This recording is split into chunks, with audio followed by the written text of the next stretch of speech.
Hola, soy María López, artista y grabadora.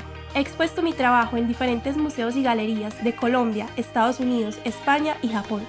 Me he especializado en sellos personalizados. Hago retratos de mascotas, logos, motivos decorativos y tipografías para clientes que buscan una identificación original para sus proyectos. Con el tallado sobre goma he aprendido el valor de la paciencia y he ganado más confianza en cada trazo. Una vez que dominas el tallado de tipografías, puedes plasmar también cualquier otro detalle para decorar no solo papel, sino madera y tela. Los exlibris son composiciones creadas por letras e imágenes que sirven para marcar los libros y reflejar tu estilo en tu biblioteca.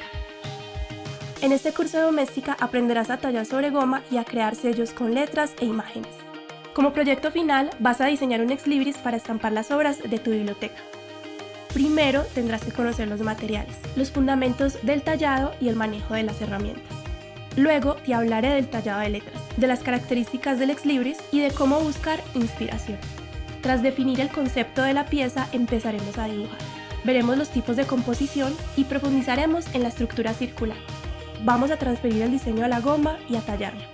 Después de que esté listo, vamos a probar el sello con diferentes tintas y papeles y montarlo en un bloque de madera. Te mostraré cómo estampar los libros, los cuidados y el almacenamiento del sello, además de otros usos que puede tener. Al terminar este curso podrás aplicar este proceso a cualquier proyecto tipográfico con imagen, logos, estampillas, monogramas o marcas personales. Vas a necesitar guías para linóleo, goma para tallar, cúter o bisturí y tintas en almohadilla.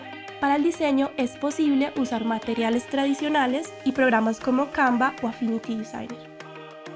Conviértete en un experto del tallado y enamórate del mundo de los sellos.